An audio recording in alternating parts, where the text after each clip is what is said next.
Welcome back, everybody. We have a special episode today. We have got on Braxton Hunter. If you have followed my channel very much, I've mentioned him several times, different videos, different kind of off-cuff stuff. But if anyone is new or has not heard the name before, I will let Braxton kind of quick introduction of yourself, what you do, and I don't know, what brings you here.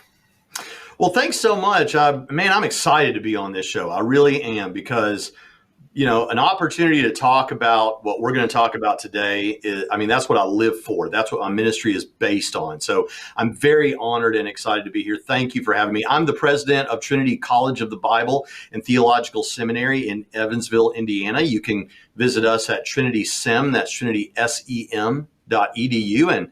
And we're a distance learning school online, so you can take seminary courses in your pajamas and no one will mind. And then I also host Trinity Radio, as we've just been told. And so I'd love it if you check out my stuff there, where we mostly deal with apologetics and philosophy and also culture and issues to do with Jesus, apologetics type issues. And I just love for you to go and check it out with us. But thanks so much for having me here today. Yeah. It's like I was telling you beforehand, you were kind of my, for lack of a better term, gateway drug into online apologetics, and specifically the idea of using apologetics not just to win an argument, but as an evangelistic tool specifically. And so it's kind of, for me, kind of full circle. But we're going to talk today specifically about that idea of evangelistic apologetics. You have a book. It's been out for a while. I was a little late on the train getting it, but it is called Core Facts. It's an acronym. I'm thinking about going through it, doing a video kind of dedicated to it. But it's basically the idea. It gives you a way to memorize some arguments for the existence of God, but then also, if someone already believes God, what makes Jesus different than that? Mm-hmm. The crucifixion, things along those lines. But it's always something that's important for us to have. I saw a video recently that made me really kind of think even more about how important this could be going forward. It was David Wood, and he was talking about 2025, he thinks, is going to be a massive year for Christianity, or he thinks it could be. Kind of all the markers in the right place. We have with the internet really taking rise. We see Christians have access to Muslims in remote parts of the world that really has not existed for the last 14 centuries. We also have access to Muslims' original sources that has not been the case for a large part of history. I think he said a stat, 24% of Muslim youth are in apostate. I think new atheism is dying. We were told by the likes of Richard Dawkins and Sam Harris and Christopher Hitchens that if we just got rid of God, we'd have flying cars and free healthcare and all that by now. And it seems to be going quite the opposite direction. So I think all these things are kind of working together to make it a perfect storm for whoever wants to get out there and try to win people. Us as Christians, I think, even have obviously a better shot because we actually have the truth. But with that, kind of going into that idea of this perfect storm, do you want to get into maybe an overcap of core facts and how someone could use that in a conversation with somebody? Yeah, sure. I'd like to say something about what you just said. I think David Wood is absolutely right, because what we're seeing right now are a number of intellectual voices around the world, but primarily in the Western world, that are turning to Christianity, at least culturally. They may not be what we would call born again, Bible thumping Christians. We would want to talk to them a little longer before we talk about baptism. We're not sure about this, but they have accepted a cultural Christianity, and we're talking about like Jordan Peterson, Ion Hershey Ali, Joe Rogan, maybe at least he's hospitable to it. Tim Pool, who's not a Christian, not even he might consider himself a cultural Christian. I know he's favorable to it, But all of these voices are out there right now, and what's going on in the West right now makes it a time where you don't have to be, you know, you don't have to feel so awkward about talking about your faith with someone publicly in the public square, because that's what people in the public square are talking about. Where in the past we felt like, oh no, you keep your politics and religion to yourself. And so evangelical Christians like you and me were like, well, we can't do that. We've got to talk to people about Jesus, and it's awkward.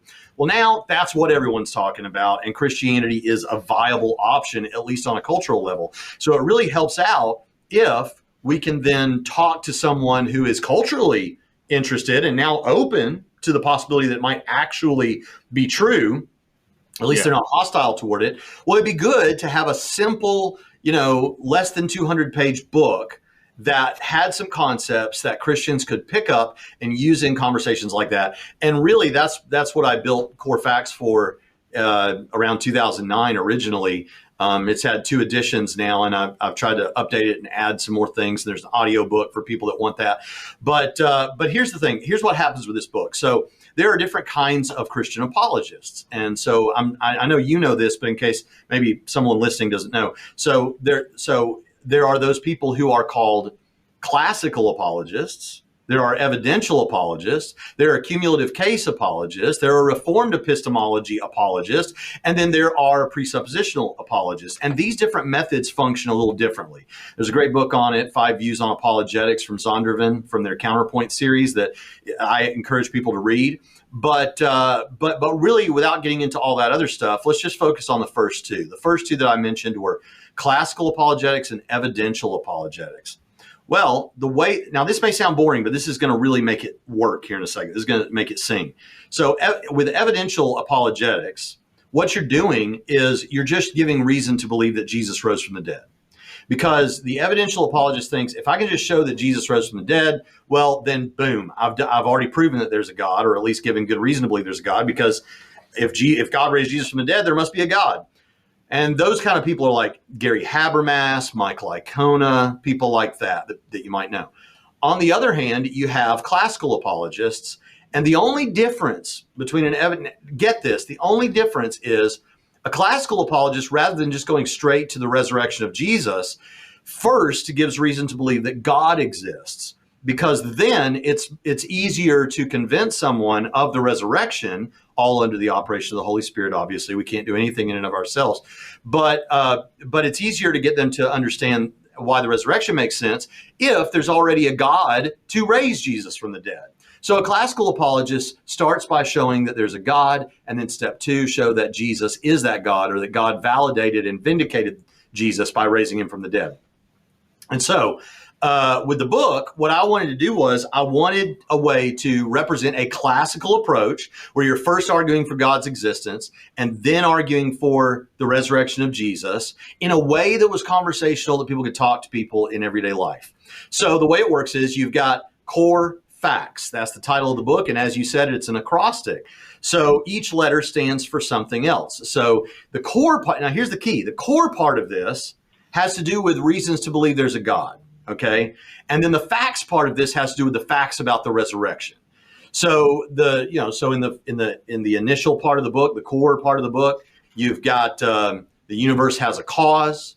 That's like a cosmological argument. Like God is the best explanation for the beginning of the universe. That's C. The universe has a cause. Then the universe has order. So that's like a design argument. Then there's R, rules. The universe has rules, and there we're talking about moral rules for living your life.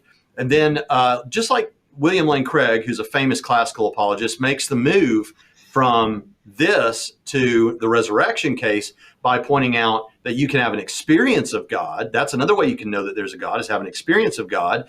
And so the E in core is for experience. But the way you have that experience is through Jesus. And so then we go off and running with the facts. And just to real briefly, the F is for fatal. Jesus' wounds on the cross were fatal. That is, he really died by Roman crucifixion. After that, he appeared to people. A is for appeared. C is for committed. The earliest followers of Jesus were committed to the point of death. They were, not to say that they all did die martyrs' deaths, but they were willing to die martyrs' deaths. The T is for testimony. You have a personal testimony with Jesus, and that should count for something. And then S, if all of this is true, salvation. We should accept what Jesus says. And so that's how the core facts kind of work. And I created it for having regular, everyday conversations. If I could force every Christian on planet Earth to know this information, I would. Maybe it wouldn't be the first thing I would force them to know. There's a lot of other things they don't know that they need to know. But this would be up there because I think it's the way that Christianity is going to spread in an intellectual society. Yeah, I agree. And this is something, so even prior to me getting the book, I had seen, I think it was you spoke at Capturing Christianity's conference, and I saw you speak on it then.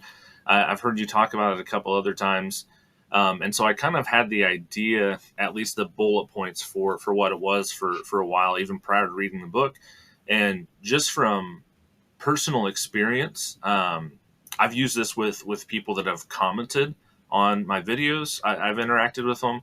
I've had, there was a friend of mine I went to high school with, and I don't get on my personal Facebook very often. He had posted something, and I happened to log on, and I saw it, and so I just commented on there, like just real quick. He ignored it.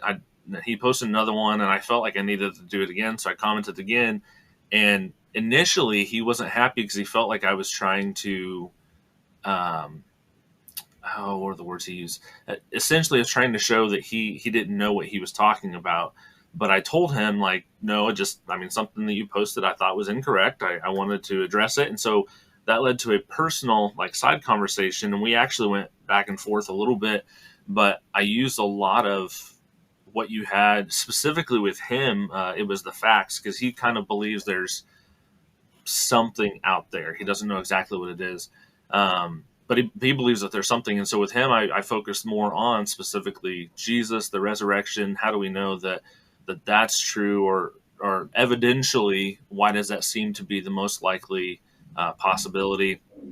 So it is very easy to use. It's very flexible. It's pretty simple to even, like, you made it pretty simple to memorize, bring it up in conversation. So this is something I think all Christians should definitely do. Personally, my background is actually from I'm born and raised in Pentecostal churches, and recently, like the last year and a half, or not year and a half, about a year, I've switched to more of a Baptist setting. But I know I've said this several times, and I love my Pentecostal brothers and sisters. They are brothers and sisters. Amen. But there is a lack of desire to get in and understand a lot of this stuff. Really any type of head knowledge, I feel like. There's almost an aversion to it. But this is something I think that even people that don't have much background in any type of a theological training or knowledge or depth of any sort can grab the book and run with it pretty easily. You've even got, throughout the book, you've got these, I think they're called core moments, where you kind of take a moment and simplify even what's already been said. And so if you've gone on a little bit about something that may be a little complex, you break it down even more simply for somebody to understand. Well, I appreciate that you shared those experiences talking with people and using this stuff. Listen, as a guy who remembers, coming up with the idea of, say, a core moments box and trying to format it all and put it together, wondering, is this going to matter to anybody? That is really encouraging to know that you've actually used it and it's been helpful. And you mentioned something before and just then that I think is one of the benefits is, yeah, if someone already believes in God or doesn't really have many objections to the notion of a God, you can just drop the first whole half of the book and just go with the resurrection facts. And then I always think of Lee Strobel. I was just with Lee Strobel last week in Sarasota, Florida for a conference, but he told me about, and he has it in his book, Case for Faith, that there was this Charles Templeton. Charles Templeton was a colleague of Billy Graham's, and they used to do revivals together and do all that. But then he however you want to frame this up in terms of salvation, he walked away from Christianity. and remained that way and lived, a life doing what he wanted until he died. And when Lee Strobel was writing the case for faith, he visited him and interviewed him about all of this. And the guy said, you can read this in Case for Faith, so I'm going to butcher it, but he says something like, oh man, he said, Jesus. And he said, the guy tears up and starts to cry and says, I miss him. I miss him and I love him. So in Charles Templeton's case, who, by the way, later had a deathbed conversion, but he wouldn't necessarily have needed the Jesus stuff. He was fully ready and willing to embrace Jesus. It was just the God part he couldn't get his head around. So it's flexible. You can drop either side you need or use them both. Yeah. And another thing I've tried to do is to put all of the most obvious objections that people will raise for each thing that we present. So that way you could almost, when someone's talking to you, just flip to that page and look at it for a second and talk to them, because I try to give brief explanations for those things. And so, I always feel arrogant when I'm talking about my own book for this long, but that was what the plan was. So with this, you brought up kind of some objections. What, maybe in your personal experience or just what you've heard from other people, what do you think are some of the biggest objections to Christianity, or maybe the harder objections to Christianity? I know I feel like, and I don't think that this necessarily means that it's a correct objection. I feel like the argument for suffering, or the argument of evil, is one of the harder ones, but a lot of it's because you can't have that without having some type of emotional baggage tied into the conversation. Mm-hmm. But what would you say would be maybe one of the hardest or the hardest in trying to traverse a conversation with somebody about that specifically? If you get in a conversation with someone and they get pinned down on this one thing, trying to navigate that. Yeah, I think there's two categories of things like that. So I agree with you that the problem of evil, and I think part of the problem of evil, why do bad stuff happen? Why doesn't God do more? Another part of that is what's known as the argument from divine hiddenness. Why isn't God more obvious? Why doesn't he show up, in Jerusalem once every 2 years and do a few miracles to remind us that he's real, and then go on? These are both, the arguments from evil and arguments from divine hiddenness, because there are many arguments that people come up with around those ideas. Those are very impressive. I think we have answers to them, but I tell people all the time, I think if you're a Christian, that should give you pause. It doesn't mean it should give you doubt, but it should give you pause. Because here's the thing, with both of those things, I think everyone in the pews is going to think of those concepts on their own if no one prompts them that those are philosophical discussions and things. So I remember growing up and sitting in the pew as a 12-year-old boy and thinking to myself about the problem of evil and why does bad things happen to good people? Why doesn't God step in? I remember thinking about why isn't God more obvious? Why doesn't he jump out and all that. I went through all that just as a young Christian, not even a teenager yet. So I think people will come to these. And one of the reasons people will come to it is because everyone has tragedy in their life. Everyone has suffering.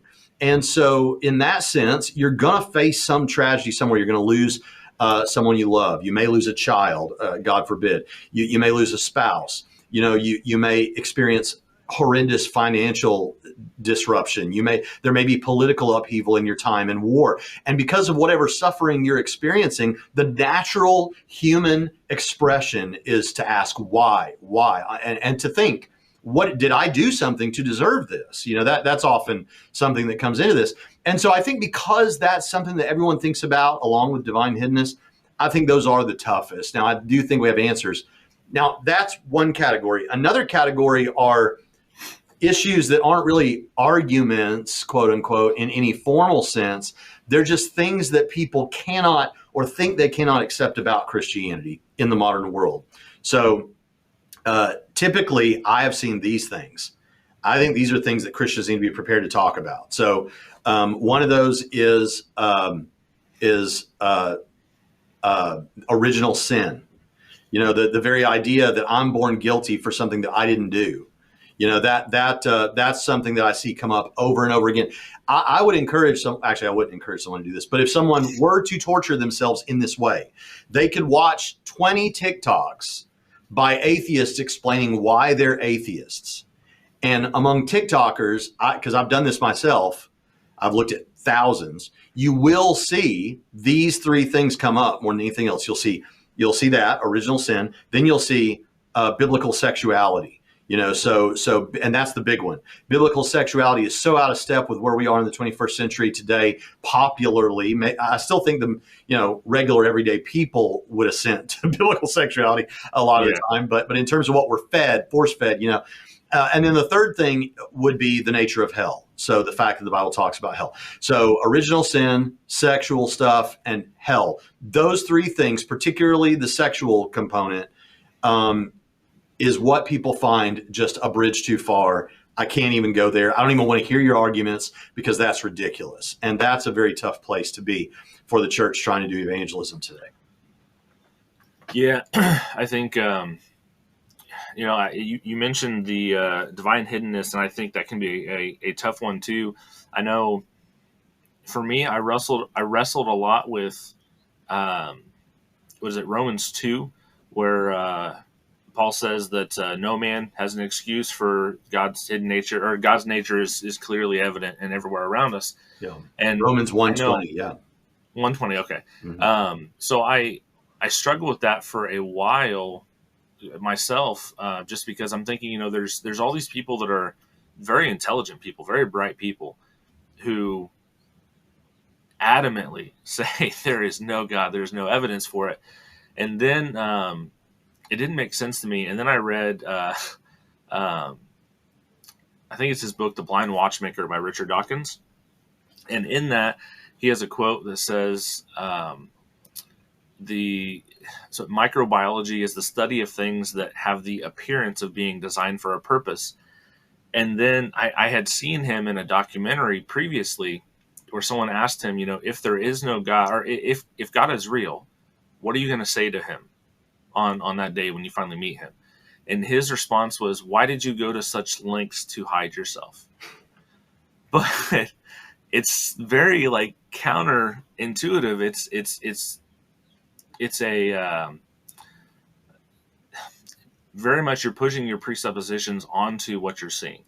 Mm-hmm. I think people can have different reasons for that. I think maybe people sometimes don't even realize that they're consciously realize that they're doing that. But that's something I think to be aware of too. Yeah. There's a great clip when Sean Carroll, who's a scientist, was on with Joe Rogan. And Sean Carroll said this. He said, for most of human history, I'm probably not getting this exactly right. This is not a verbatim quote, but he says something like, for most of human history, people look around, they see stuff that looks designed. They themselves look designed. And so there's a God, and he's like, it's the most natural explanation that you could come to. And so I look at that and I'm like, yeah, there's your, you want, when Paul says in Romans 1:20 that you're referencing there, the invisible things of God's eternal power and divine nature have been clearly seen. It's obvious, in other words, they're clearly seen through what has been made so that they are without excuse. Yeah, man, because in one sense, well, let me say what I think about, unbelievers today and whether they're being ingenuous or disingenuous about this question in a moment. But I look at the world and I see that design, and I see that the more science we get, the more unlikely we realize that it ever was to happen this way. And like you even said, Dawkins says the things that give the appearance of design for a purpose. I just used that quote myself not too long ago. And so it's like we look at this, of course it seems designed. So how can you then turn around and say, but there's no reason to think it, or it's not, it's there's, where is God? He's divinely hidden, all this. And I'm like, hold on a second, because I can understand on the one hand, and here's the other side of it. I don't think that atheists are necessarily being disingenuous about this. I think that willful disbelief is still disbelief. So if it were the case that it was made clear to atheist one, let's say, if it was made clear to atheist one that there was a God and who it was, And they rejected that and just, no, I'm not going to do that. I'm just going on. I'm just going to live my own life. They may well get themselves to the point where they believe that that wasn't real. And now they're not being disingenuous. They're genuine. They genuinely are atheists and don't believe, but that doesn't mean that God didn't reveal themselves to him at some point in their past. We as humans have discovered something about ourselves psychologically, and that is, if we want to forget certain things, we're actually pretty good in some cases at kind of partitioning that off, and psychology has made a field day out of that, So that's possible. But then another thing, I think Jonathan McClatchy from Talk About Doubts, I don't know if you know Jonathan McClatchy. He actually works with the Discovery Institute with Stephen Meyer and some of those other guys. But he's a friend. He's been on the show a few times. And he says, look, all that the biblical evidence really requires there is that at some point in your life, it will be obvious to you. And that may happen on the day of your death, for all we know. And in that case, it may be that it just hasn't been made real to you yet. Hopefully the Holy Spirit will use the conversation I'm now having with you to make it real to you, to show it to you. So I think there's a couple of answers. One is it doesn't mean that it has to be obvious to you like right at this very moment. It may well mean that it will be obvious to you at some point so that you're without excuse for not believing. On the other hand, it could be that it was made obvious to you and you chose to go another way, and now you have kind of numbed yourself to it, like someone who lives near an airport becomes numb to the planes going overhead and doesn't even hear them anymore. So it could be something like that. But to me, every physical object and concept in the universe can be part of an incredible argument for God's existence. Yeah, that's a good analogy with the airport. There's things like even around my house that sounds it makes and things like that it still makes the sound. I've just become oblivious to it because I've tuned it out. Now, I do want to tie in. I brought up before we got on here, I wanted to bring up your debate with Matt Dillahunty, and I've watched a few of yours, some of them that are on the channel, some of yours, some of Jonathan's. I actually just recently watched your Dan Barker debate. I had a 14-hour drive. We were coming from Illinois back to South Georgia, and so that was on my playlist to listen to. But the thing that struck me about your debate with Matt Dillahunty, it was, and I've seen this a few times with different people, and I want to know if, again, and let's take this and put it in the scenario, if you run into somebody like this on the street, if you're having a conversation with somebody, and this isn't necessarily a debate setting, this is just a conversation, like where do you go from here? I know at the end of that debate, you kind of brought up, I felt like you had made some good points, and I don't feel like they were really addressed. And so at the end, you brought up, let's say an asteroid lands on the moon or hits the moon, and it leaves debris that spells out Jesus is God in English, Japanese, German, Hebrew, like all these other languages. Would you believe? And Matt's response was, well, no, because aliens could be just playing a trick on us. And so, like, at that point, it's like they're taking whatever steps they can, mental gymnastics, to avoid even a possibility that there is a God. Yeah. Like in the same debate, earlier in the debate, he says to me something like, well, then why doesn't Jesus just appear here on the stage and prove it to me? And I said, haven't you said before that, like, your impression of that would be, well, that was just something in my head? And he's like, well, yeah, I probably would think, well, okay, And then actually, I think Mike Licona said this to him, and I think I brought it up in my first rebuttal, but he, like, Mike Licona asked him, what if my head was severed? And don't ask any dumb questions like, why didn't anybody call an ambulance? But my head was severed, and then like an hour later, everyone saw my head roll over to my body and reconnect. You can imagine this like in a movie with special effects or something. And then I stand up and I begin to tell you, Matt, about a conversation that I just had with someone and about a conversation you had with that person who's now dead, and with the details of that conversation. So the only way I would know it is if I went to the afterlife and talked with that person. And then I come back, and now I'm telling you about it. Would you then believe that? He said, I think all he said there was, would you at least believe something supernatural had happened? And Matt's response was no. And it's like, what? What do you want? Matt Slick asked him, what if you saw someone part an ocean in Jesus' name? Like not just the Red Sea, like an ocean in Jesus' name. Then would you believe? No. And it's like, what are we doing here? If you wouldn't believe if someone parted an ocean in Jesus' name, I'm sure not going to be able to say anything that's going to convince you. So for a person like that, really the best you can do is just, you can continue to provide reason to believe and preach to them, but you just pray that the Holy Spirit will do a work in their lives, because those are the kind of people that if they did become Christians, 10 years later, they'd be given a testimony somewhere saying, man, there wasn't anything. It had to be a work of God. And so I'm just praying that we have that kind of work of God in Matt's life. Yeah. And that's, I've known a couple people like that, and they, at least the ones that I'm familiar with, they're not really so much open to conversation. Like it shuts down pretty quickly once anything gets started. But I would agree. I think too, something, and this is maybe something before I really started watching, a lot of people that I watch now, you, Mike Winger, Remnant Radio, some guys like this, I was into debate. I was really into politics. And so I enjoyed like having these big lofty conversations, but I was having the conversation for the purpose to win the argument. Mm. And even like when I kind of first started getting into apologetics, it was kind of wanting to know how to frame these different arguments or how to have these debates and things like that. But it was in order to win the debate when I was first getting into this. And then there was something, I don't know if it's an original quote from you, but you're I think the only person I've heard say it. But the mentality to have going into it is, there's nothing special about me. I'm just one beggar showing another beggar where to find bread.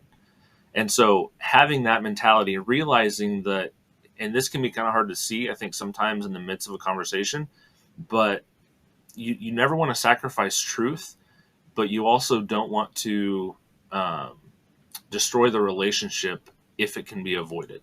Now, if you have to choose between the truth and relationship, then you choose the truth of Jesus. But I think we also need to be, wise as serpents and innocent as doves, and take that into all these conversations we have. And I think that can be especially difficult with somebody that is like this. It can get very, very aggravating, very frustrating, and very easy to kind of lose your cool and say things. Yeah, no, you're absolutely right. And of course, I have over time evolved a bit in this respect, because I think I was, in the apologetics realm, we always tell each other, be winsome, be kind, be charitable, be loving, be winsome, and of course that's great. Right now, there are a number of people in the quote unquote debate bro community, people like Andrew Wilson, for example, who are definitely not winsome. That's not what they're trying to do. They're not trying to, make you feel good about them as a person necessarily. And so it's kind of like, I've evolved in the sense that I have moderated a little bit, because I was going overboard. I would start every video. If you go back in the day, I would start every video. Man, I really like this guy. This guy's great. And sometimes that person was a nightmare, and I shouldn't be endorsing in any sense. So like I have changed a little bit. I've also, Jonathan Pritchett, my co-host, has also got me to recognize that every now and then it's okay to throw a punch, because, metaphorically, because that's what's necessary. So I've moved a little bit on that, but absolutely, this person, it's just true what people say. They're not going to care how much you know until they know how much you care. And so if you can show them that hey, look, I'm a normal guy like you. I live in the same world. I see the same movies for the most part, same music. I get it. I'm not some weirdo. I'm not coming to you from some subculture, some Amish community. I understand. I understand how what I'm saying sounds to you. And I appreciate that you're talking to me. In fact, I don't know if this would be the right time to do it, but I would give people who might be listening a simple way, since core facts, you were talking about debate versus one-on-one conversation. Core facts really is a bunch of arguments, and those might not necessarily for some people, that might not be a good way to have a back and forth normal conversation with a person. So, I like a method that I learned from a guy named Donald J. Johnson. He is a Catholic. He wasn't a Catholic when I knew him, and even had him come and speak at our school once. But he wrote a book, How to Talk to a Skeptic. It's a great book. I recommend that to people. But he gives this simple way of talking to people that I think is really helpful and highlights that being kind and charitable. And so like what he says is it's 4 steps. There's 4 simple steps. Anybody can do this. In fact, if you're out there listening and today is the first time you ever heard of Christian apologetics, you could still do this. And here's what you do. Is step number 1, you ask them to share with you their worldview in about, they don't have to go on forever, but, share with me what you believe, and you give them specifics. You say, so basically share with me what you understand about why we're here. Is there a meaning to life, and what happens when we die? Why are we here? What's the meaning of life if there is one, and what happens when we die? And they'll start talking. And, those are the kinds of things that most worldviews will address. And so an atheist, why are we here? Well, abiogenesis occurred, evolution, blah, blah, blah. And ultimately here we are. And what's the meaning of life? Well, there isn't one, but you can kind of make one up for yourself. What happens when we die? Well, nothing, but blah, blah, blah. A Christian would answer that a different way. A Mormon and Muslim, they all answer it different. So you can do it with anybody. But you let them tell you. And then I had one guy, when I was doing this in a breakout once, he said, and then you attack. No, weirdo, you don't attack. You might ask some clarifying questions to make sure you understand their worldview. Because if they just tell you they're an atheist, well, I don't even know what an atheist means when they say they're an atheist anymore. If they just tell you they're a Muslim, there's like 20 different kinds. Like I need to know some specifics. So what do you believe about how we got here? What's the meaning of life? What happens when we die?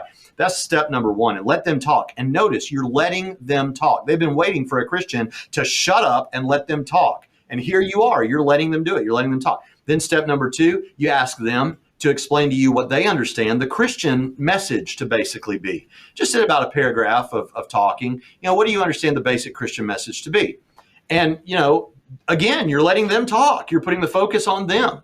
And they may say something like, well, God tricked people in a garden and, they messed up. And so he shouldn't have put the tree there to begin with. And then we got all this weird law stuff. And I don't know what that's about. Then then God became a man so that he could kill himself on the cross and all this weird blood sacrifice. And then if you live the way God wants you to, and you do more good things than bad things, then you get 72 virgins in heaven or something, like they may bungle it up that way. Yeah. And then at that point, and only then do you say, that's interesting. You say, well, why do I say that? Well, because it's positive. And number 2, it is interesting. And even if you don't think it's interesting, I think it's interesting. It is interesting what false beliefs people have. So you say, well, that's interesting. Is it okay with you if I share with you how I understand that? And then you clear out. And what you're doing there is by asking them what their worldview is, and then by asking them how they understand your worldview, and then you clarifying it, you're making it so that you don't talk past each other. So you're talking to each other now. You're not, because there's so many times that they reject something about Christianity that I reject that too, because I don't think it's Christianity. That's Bob's version of Christianity. Yeah. And then the final 2 steps real quick is then the 3rd step, you say, all right, and you're going to let them talk again. You say, all right, can you share with me some things that make sense on your worldview that you don't think make as much sense on my worldview about the world? Things that we agree are true about the world that you think make more sense on your worldview, that my worldview doesn't account for that very well. And they won't really usually come up with much. They'll say science if it's an atheist. Of course, that's not a point for them. I think that's a point for us. But either way, it's not just a point for them. And you talk to them about why that doesn't cause a problem for Christianity. And then lastly, you say, can I share with you some things that I think make better sense on my worldview than on your worldview? And then you give them the core facts or whatever evidence you want to talk about. And that's that simple 4-step. Ask them what their worldview is. Ask them what they understand Christianity to be. Clarify that. Ask them what doesn't make sense about the world on Christianity from their perspective. Then tell them what you think makes better sense on your worldview. And that's a back and forth conversation where you're letting them do most of the talking. I'm sorry I kind of sucked all the air out of the room, but I thought that would be a good moment to get. Yeah. No, that's good. And that actually leads well into, excuse me, I do have a short clip, and you actually mentioned him earlier, Tim Pool. I watch occasionally. I do too. Usually at least a little bit every day. But I know, and so you may have already seen this if you were familiar with him. I think it was Ash Wednesday, because he has a Catholic that was on, and she has the actual ashes on her forehead. But it was interesting, the question that popped up when I saw this. I think we had already touched base on getting together and recording this, so I wanted to bring it up and see your thoughts on it. I do have it. You should be able to see it. It'll be like, I think it's like 2 minutes, just over 2 minutes. But all right, here we go. We got the real Hydro. He's got a couple of good ones today. He says, Tim, you should just become a Christian already. You know it's the best path, and you already know so much about Christianity. We're actually discussing this a little bit before the show. The issue is I don't believe in Christ, so I'm not going to lie and pretend I do. It's just not in me. But I do think that the Christian moral tradition is the superior moral tradition, and I believe it is the most likely to lead to a prosperous and beneficial future for all of mankind. But that's a logical system, and we probably need to go. I need to sit down with Jordan Peters. That's what I need to do. How far are you willing to investigate the question? Because it's really all about, did Jesus Christ resurrect from the dead? Sure. I recommend a book on this called The Case for Christ by Lee Strobel. It goes through the witness accounts and historical documents from the time, and just argument by argument. I think that it would really resonate with you, or someone who feels similarly to you. I grew up Catholic. I think the first problem I had was the Catholic Church did nothing to actually teach philosophical understanding of their moral framework and belief structure. They took it for granted, largely, and they did not explain it very well, which led to my family, or I should say me personally, becoming a teenage angsty atheist. Only for a few years, though, until I actually started reading about quantum physics and philosophy, and then spoke with a few individuals and said, oh, wow, okay, I do believe in God, and I do believe that there is, like, divine will and things like this, but I don't understand how that then confers to a mandate in the Bible, or, like, that scripture as the structure of what is true, and blah, blah, blah. So what I can say is, I think that God is observable. I think God exists. I think God does play a role in the universe and on Earth, and he certainly does intervene in existence and creation, but I don't believe, I don't know why I would follow scripture. I don't know that it's proven to me in any meaningful way that it is fact. And I've been told through my life, just you have to have faith. And I'm like, well, to be fair, telling me to have faith doesn't actually ignite faith within me. And I'm not going to lie and pretend it does. So. What do you think you would need to see to believe in Jesus's reality, I suppose? Because history, there's a bunch of different historical documents that prove he lived. What would you need? I believe he lived. And I think the political component of the story is of a great man. It's fascinating. I watched The Passion for the first time like a year and a half ago. And the message I got from it was deeply political. I don't know that anything short of a miracle would change my mind. I just don't. I can see the logic in the moral structure and why I view it as largely superior. The Constitution, the moral framework of the United States, the success the United States has had, and the vision we as a nation, and the good people of it, not everybody, have for the world and what we're building and hoping to create. I can look at the past and I can look to our plans for the future and say, I believe largely the Christian moral tradition has led us on the right path, and its current structures, particularly the Ten Commandments, are the simplest way to explain the best logical path forward for a sound system that will bring us to prosperity. I can look at other moral traditions and say, wow, they do really bad things we don't like, and that is a bad thing, we don't want to follow that. But I don't know if it's ever possible to convince me of a faith-based system just to believe in it. And again, I'm not going to pretend that you could. If someone came to me and said, read this book, with all due respect, I'm going to read the book and say, that's a really interesting opinion from a guy who experienced something I did not. Okay, sounds like somebody who's never read Case for Christ. Yeah. And he does, if I remember correctly, I do think she, the lady he was talking to there, says, like, it tells him, this isn't just somebody's experience. He actually goes back and looks at the evidence, and he mentions maybe getting it and reading it. So I think it kind of went well with what you had just described, as far as like asking them a question, let them explain, and then ask another clarifying question, let them explain. You're right. And with somebody like this, he believes there's a God. He believes Jesus was real.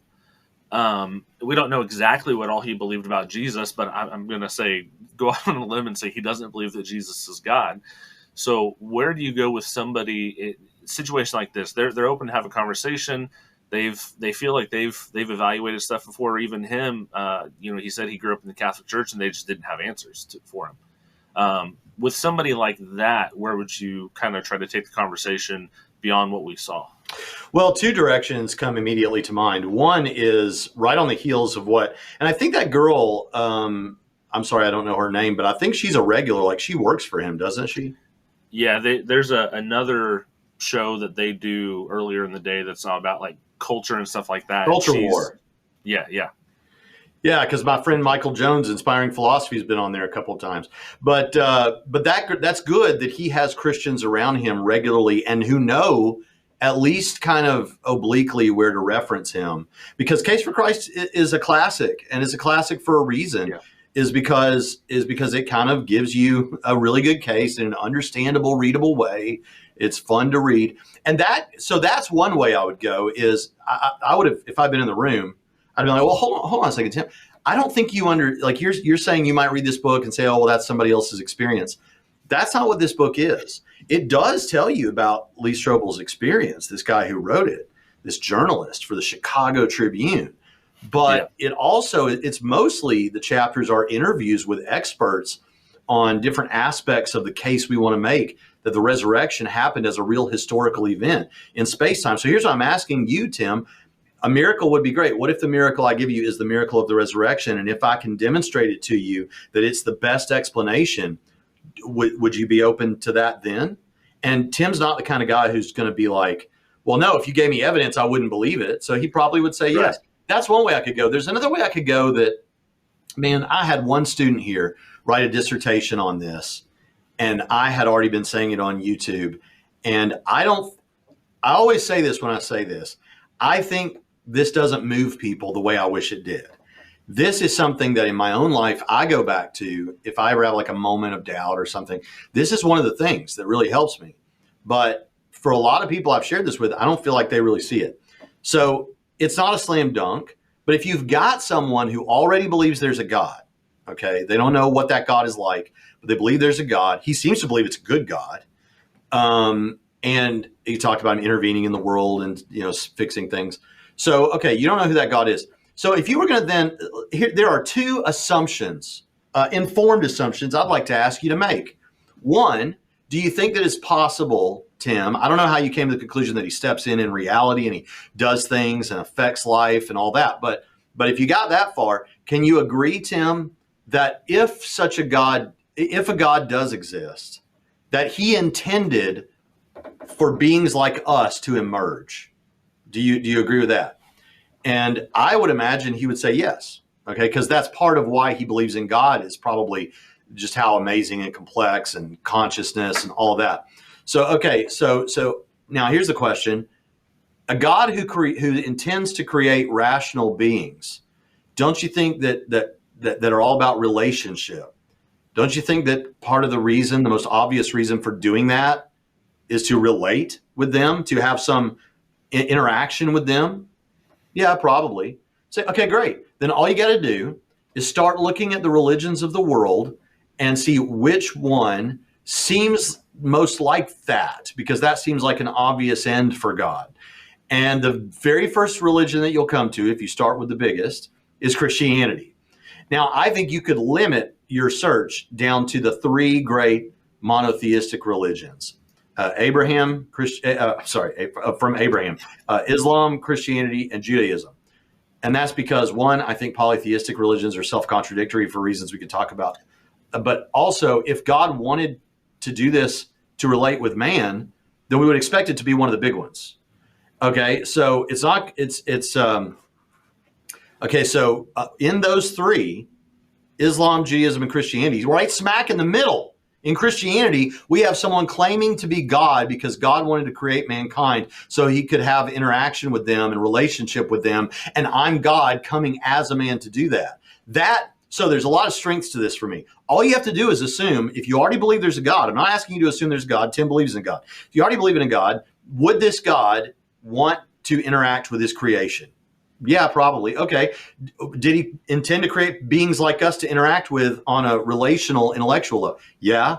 Okay.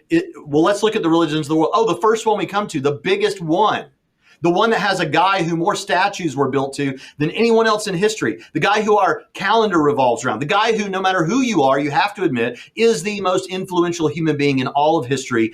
And guess what? He's God claiming that he created us and came to have a relationship with us. Now, I think that's another way of getting at it that might work better with someone like Tim, only because he likes, I would also say to Tim, it's kind of like his thing about Christianity works the best. I would say to him, like, isn't that interesting that Christianity works the best? Why does Christianity work the best? Doesn't that count in favor of it being true? Because everywhere you can test it historically, you're going to find out that it's true. Everywhere you can test it ethically, you're going to find out that it's true. So, in terms of applying it to modern day society. So doesn't that count for something, Tim? That's kind of how I would go. Yeah, and I think we see that even in. I know I saw something recently. Richard Dawkins made some splashes recently by. He said he was. I'm going to paraphrase him, but basically he wanted Christianity to come back in the West. Oh, yeah. And I know a lot of people made a big deal of, oh, Richard Dawkins is coming to Christ, but then I watched the and it's because he likes the cultural Christianity and it's superior to Islam as an option. So I think that's good, especially if you can narrow it down to those three. I think any scrutiny at all, I think, points to Christianity. I'm obviously a little bit biased, but I think even someone looking at it objectively, I don't see how you land somewhere other than Christianity once you get to that point. Well, and there's like a way of thinking about this, like if you're God and you're going to create beings so that you can interact with them in some way, then are you gonna do all of that and create the whole cosmos and do all of that so that you can come down to a group of 5 of them in the middle of the jungle somewhere? No, you're going to want you want this to be big news. You want to interact with them, right? Yeah. So that would immediately lead you to some of the larger religions, right? So the 5 that you typically get in a major world religions class, Judaism is not actually one of the largest 5, but it's included because it undergirds Christianity and Judaism, and there's a lot of cultural reason too. But then you also have Hinduism and you have Buddhism. So Christianity, Islam, Buddhism, Hinduism, and Judaism are typically the ones, and then maybe Sikhism is after that or something like that. So here's the thing. I would expect a God, this is what's expected on this hypothesis, is that if he created us to relate with us, he would want to do that on a big scale. So that actually is not an ad. Like some people would say that's what's called an ad populum fallacy or something. Most people believe this, so it must be true. When we know that a lot of people can believe something and it be wrong, right? But at the same time, that's not really what we're doing here. We're saying the aim of such a God would be to have a big impact with a lot of people. And so it looks like you could go to some of these bigger religions. And you just also happen to find that right in the middle is one that is the most intellectually rigorous. Islam has some intellectually rigorous defenders out there, and so does Judaism. But I think in all things considered, time has tested Christianity and shown that the history of Western civilization and philosophy has done well by Christianity. Yeah, and I think he pointed it out, you brought it up too, just seeing the outcome of Christianity has been the best for human flourishing. I think that there's something to say about that. If we don't have to get into it too much, but Islam kind of hinges on whether or not the Bible's true, and either way, Islam falls flat. Yeah. But I do want to take a little bit of a turn on here. I know you've brought up Trinity Seminary a little bit. We've talked about Trinity Radio in your book, but I also wanted to bring up because it kind of reminds me of you will probably shoot this down as soon as I say it, but a little bit of a modern day C.S. Lewis with your the Adonai series. So thank you for that. I was channeling C.S. Lewis, but okay. So I have a trilogy of fiction books called The Chronicles of the Adonai. Actually, for that, I wasn't really channeling C.S. Lewis. I was trying to write like a Christian Hunger Games type scenario. But I wrote another book called Letters from Ignorantia, where I am totally trying to sound like C.S. Lewis. And I make no bones about it. It's just like I'm using a literary device and I'm trying to be C.S. Lewis-like. But yeah, so I've written 3 Christian fiction books, and in that book I don't know how classified. Is it fiction? I guess it'd be satire, what you'd call it. I think so, yeah, because it's very reminiscent of Screwtape. You didn't read these books, did you? I have not. I have read the Letters from Ignorantia, or part of it. I haven't finished it. Yeah. I have not read the Adonai Chronicles. My wife actually, it was weird. She was on, I think, Kindle Unlimited. She had just got it, and was scrolling through, and she happened to see, because if I like, God bless my wife. I come to her, like I'll hear, like whether it's you or somebody else, like I'm listening to, and I'll hear something, and it's like a really good like theological point. I'm like, I've never really thought about this before. I'll go and I'll tell my wife about it, and she'll just sit and listen to me and act like she's interested. But she's heard several individuals' names, and so she was going through, and she saw your name pop up on one of those books. And she asked me, she's like, "Is this does Braxton Hunter have a fantasy series or something like that?" And so I was aware that you had written them. I hadn't read them yet, but she's gone through. I think she's read all three. I know she's read at least the first two. Wow! Oh man! Well, yeah. That's incredible. Tell your wife how much I appreciate that, and I'm sorry that I put her through that. But I'm the same way. One thing you mentioned there, that when you learn something new, you go to talk to your wife about it. I have a guy here at Trinity that I go talk to about that kind of stuff with, and I think that's a great tool is to talk it out loud with someone after you learn something, because then that kind of cements it in your thinking. Because sometimes you'll realize, I bet you realize, like as you're telling your wife about it, you'll be like, I thought I understood this, but actually, wait a minute. Yep. Yeah. There's I think one of the bigger ones more recently, I don't remember the guy's name. You had him on. It was after he was on Jubilee with Alex O'Connor. And he was talking about the animal suffering. Yeah, Tim Howard, I think. Yes. That was one that I heard him kind of breaking it down. I'm like, oh, like this sounds awesome. And so I paused it, went and started telling my wife, I'm like, wait, and she asked me a question about it. And I'm like, oh, I don't know the answer to that. And so then I came back and finished listening to it. But no, it's a lot of interesting stuff like that. That wasn't a very well listened to episode, but compared to the others, but I really learned from that. Like I really enjoyed that part of the conversation. Really, just that part what I think you're talking about, which is like how philosophers have thought about how it might be that God will, how it might be acceptable, or they might endorse their own suffering that animals have suffered. I thought that was really interesting stuff. Yeah, and that's something I think. One thing I try to do. So my target audience is a lot of people that are kind of maybe not newer to the faith, but newer to really getting in and like being consistent with reading their Bible, or actually trying to go deep on an issue. And so that's something I try to do is I don't want to say any topic is off limits, because I don't think for Christianity really any topic should be off limits. And I don't think we should brush anything to the side either. That's one that, I mean, I've heard people talk about animal suffering before, but in my mind is always they're animals. Like it's not a big deal. And so I never really gave much thought to it.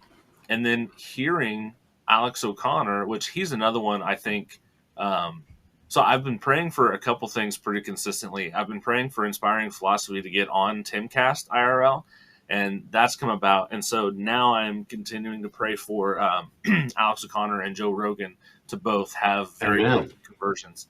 But Alex O'Connor, in this, he brought up the statement that, I don't remember exactly how to phrase it, but basically, if God is real, then animal suffering points that he's either not good or he's not existent. And that seems to be a linchpin for him of some sort. I don't know like to what degree, but it's an important issue for him. And so that's something I thought was incredibly, incredibly well thought out. The argument that he gave to Alex live on Jubilee, and then hearing him actually be able to break it down. I think they cut him off far too early, but hearing him be able to actually break it down when he was talking to you, it was fascinating. Oh, I thought it was great. I wish everyone got to hear everything that he said there. And Alex, I was supposed to debate Alex at the first Capturing Christianity conference, and it didn't work out, but I like Alex, and I've always felt like Alex was a genuine guy. Now, I have been concerned a little bit here lately in that I can see that he's blowing up, and that's great. That's wonderful for him. But the thing is, I've heard him say things, or I've heard him address things in debates or in conversations where I felt like he was being strategic when I think he knew the answer.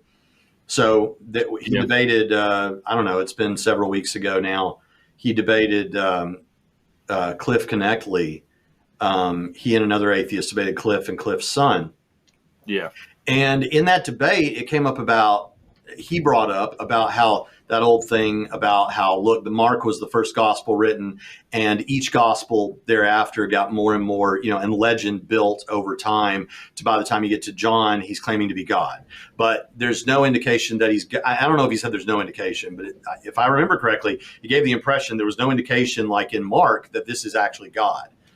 And so I made a video just putting, because Mike Licona has this great thing where he just walks through Mark chapter by chapter and says, chapter 1, Jesus does this, only God does that. Chapter 2, he just goes through the whole thing. So I just put Alex's comment right next to that and let it play.